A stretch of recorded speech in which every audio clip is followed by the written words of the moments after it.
Hey there, fellow classic comic collectors. As always, I'm Scott Harris King, and today we're back to talk more about Vietnam through the lens of romance comics. Before we get into that, just wanted to make like a quick announcement here. I've had a number of people recently ask me about my trading challenge. I haven't forgotten about it. It's not over. I haven't stopped it or anything like that. We will be getting an update soon. The short version of why I haven't done the next round yet is basically I had a big trade that was theoretically in place, and then the person I was trading with just completely vanished, and I really wanted to get that trade done. So I waited quite a while and contacted him a few times, and just didn't happen. By the time I realized that we just needed to move on, my Kickstarter started, and honestly, I just don't have the bandwidth to do both at the same time. I love doing the trading stuff, and I really want to get back to it as soon as I can, but it does take a lot of work to coordinate. And right now, I'm just putting all my work into my Kickstarter, which again is also a lot of work. People don't just show up to Kickstarter and buy your stuff. You've got to be plugging it all the time and working to get it out there. So I've just been really, really busy. But Kickstarter ends on July 26th, and so I will have the next round of the trading challenge up probably the beginning of August. As soon as I get that Kickstarter sort of squared away, we will be getting round 3 of the trading challenge. There's some really cool books that I've gotten in that I can't wait to share with you. Also, some price fluctuations on some things. So I'm going to be reevaluating some of the books that are already in the pool, because the market's been crazy. So anyway, just wanted to let you know because I've been getting a lot of questions about that. But today we're going to be getting back to looking at how romance comics treated the Vietnam War, how the way they used the Vietnam War in stories changed over the course of the war and after the war. And again, it's a very personal subject for me since my father was in Vietnam. Married my mother while he was still on crutches from his injuries, his wounds in Vietnam. So, today we're actually going to talk kind of about that. My father had post-traumatic stress that he had to deal with his whole life from his experiences in Vietnam. And so today we're going to be looking at, as promised, 2 DC books. We're sticking with DC. DC didn't do a lot of romance books with Vietnam. Most of the Vietnam romance books were from Charlton, but they did do a few, and we're going to look at 2 different issues where they look at very different ways at Vietnam soldiers dealing with post-traumatic stress. And the first of those is this all-time classic. It's Young Love, number 104. I've talked about both of these issues before because the second one we're then going to get to is Young Love 126. But we'll start here with 104. Of course, this is several years earlier. It's July. I'm blanking on the year. It's either 72 or 73. The other one's from July of 1977. So there's a few years in between. This came out while the war was still an ongoing concern, whereas 120, by the time 126 came out, the U.S. had been out of the war, officially ending their involvement in 73, but their last troops weren't out until 75. If I remember correctly, I'm just going from the top of my head. But let's talk about this one, okay? Yes, it's got one of the great covers. This was a book that cemented my interest in romance. As soon as I saw a house ad for this, I had to buy it. Does not disappoint because, yes, a guy falls in love with a nun.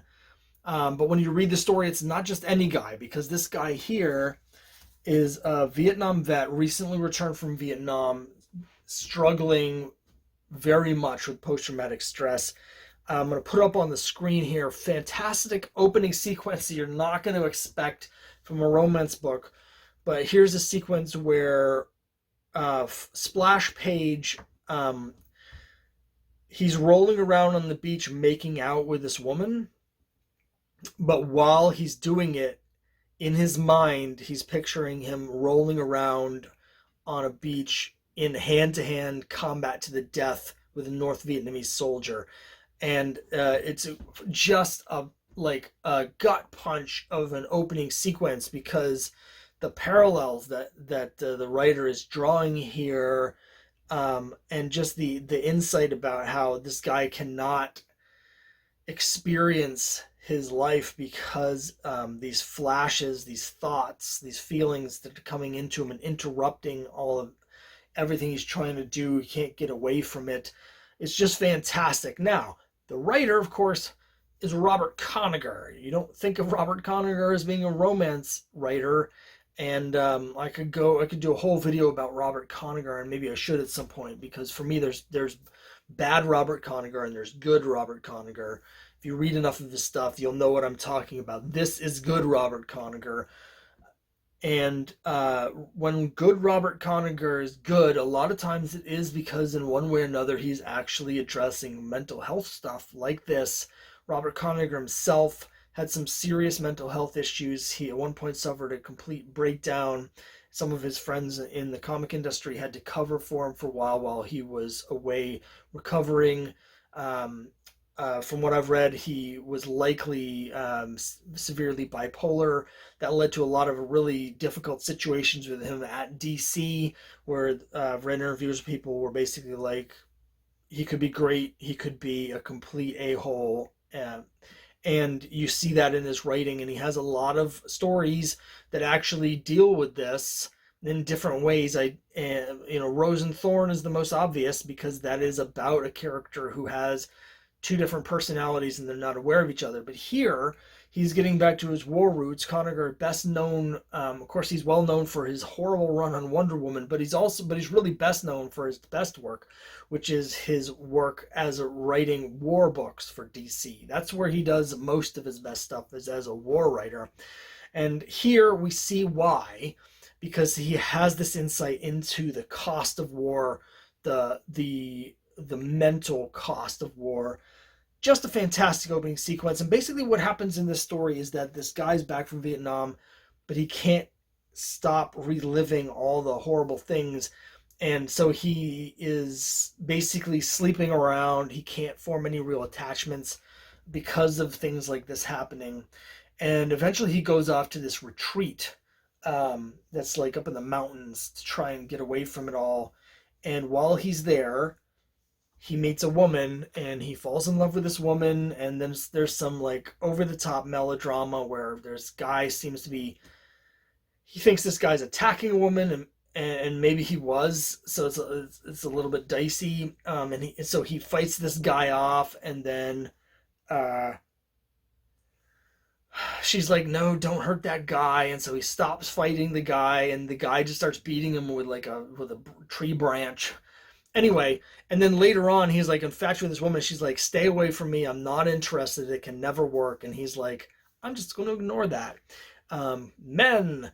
And so there's another sequence where he sees her floating on a raft in the lake, and he dives in to swim out to talk to her, and he gets caught in some weeds under the water, and he's drowning, and she swims down and saves him, and then he's even more in love with her. But it turns out that she's a nun, or she's basically at the retreat trying to decide whether to go into the become a nun or to leave. I forget what that's called. I actually just watched a documentary about this, but she's at this stage where she's been studying to become a nun for however long months or whatever, and now she's at the point where she's having this sort of has to decide whether to take her vows. And at the end of the story, she does decide to take her vows.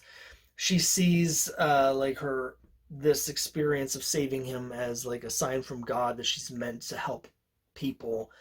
And he's kind of heartbroken, but then there's been this waitress that's been mooning over him the whole time, and the waitress comes over and he's like, maybe I can love again. It's a very tidy ending. It's a very DC romance ending where there always has to be a happy ending. That's not at all the case with the Charltons we'll be looking at in later videos. A lot of these Vietnam stories have very, very dark endings. But here at DC, there's always a happy ending. Even when something bad is happening or someone gets their comeuppance or learns their lesson, at the end, they almost always, someone comes in like last two panels and they end up falling in love with someone else. That's just the way the DC works. But it's a great, great story. And it's just very interesting to me to see this treatment of post-traumatic stress at the time the war is still going on. Now, it's a time when post-traumatic stress, not that much known about it. Of course, has different terms over the years. That term wasn't really yet uh, being used that much. But I remember growing up in the 80s and stuff, it was a big topic in the 80s about, Rambo is about basically the same thing. And in the 80s, it was sort of a big thing, of discussion about the trauma for Vietnam veterans. But this is coming out while the war is still going on. So one of my favorite romance comics for a number of reasons. It's also a guy falling in love with a nun. So it's got that going for it too. But great story.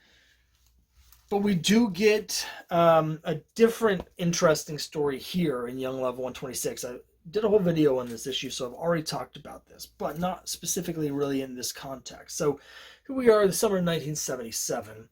And what happens in this story is there's a woman and her boyfriend keeps breaking off dates with her. And he basically says, like, my best friend, who is a Vietnam vet, has this really bad post-traumatic stress. He's always having flashbacks and has a terrible time dealing with it. And so I have to go help him.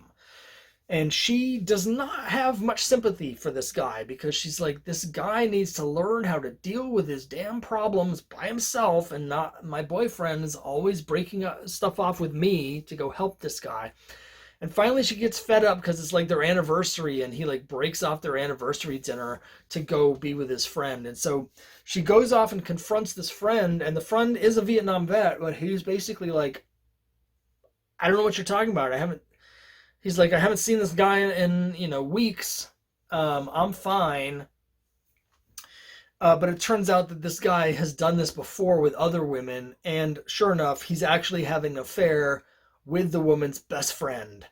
And so he's using this as an excuse. And then, again, there is sort of a happy ending, if you want to call it that, where she ends up falling for the Vietnam veteran that she had been angry at. And they get their revenge on the bad friend and the best friend by dumping like a plate of spaghetti over their heads and then taking pictures of them. Seems very cruel, but I guess they did both really have it coming. So there's a bit of a happy ending. But what's interesting to me in this story is that we're getting into we're a couple years past, and we're getting into the late 70s, and we're starting to see in media stuff like the what's it called, the Deer Hunter. And we're starting to see things like the TV show Vegas. We're seeing things where Vietnam veterans are now that's a specific type of character. And it's starting to become, even this early, a little bit of a cliche character. And that's what this is almost commenting on. It's like the idea that someone from Vietnam has post-traumatic stress, it's common enough that the guy is able to use it as an excuse. And everybody knows, though, that's just the thing that happens. And so it's sort of like just a commentary in an interesting way on just the ubiquity of that in the culture at the time and in pop culture at the time, where we're just starting to see a lot of things dealing with the experiences of Vietnam veterans now that they're back in the U.S. And so it's like, it's an important plot point, but it's a plot point used in a way where it's used specifically because it's such a common plot point. That's why it works, right? So two very different looks at Vietnam veterans and post-traumatic stress in the context of romance stories, both from DC. Same title, one's issue 104, the other's issue 126. 4 or 5 years apart. So next time we'll be starting to dive into probably some of the Charlton stuff. I still haven't had time to read the Patsy Walker story. If I do, then we'll talk about that instead. There's so much Charlton stuff to get into. There's a lot of great Charlton stories, a lot of not great Charlton stories. Sometimes the great stories and the not great actually have the exact same plot, because Charlton does reuse their plots, but with different executions. That makes it really interesting to do direct comparisons of the plots, and how a plot used in 1968 is treated very differently than they treat the exact same plot in 1972. So we'll be doing some of that when we look at the Charlton books later. But for now, thanks very much for watching, and I'll see you next time.